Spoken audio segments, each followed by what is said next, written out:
To add PayPal to your Stockx account, start by opening a new tab and searching for Stockx.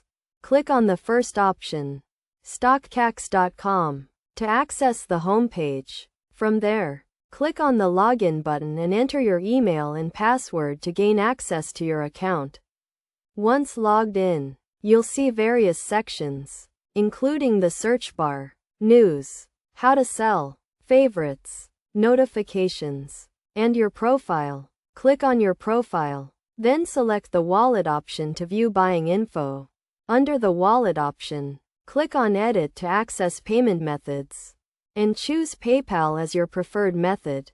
You'll be taken to a page where you can enter your email or mobile number, and then click Next. If you don't have a PayPal account, you can create one through this process. By following these steps, you'll be able to link your PayPal account to Stockx.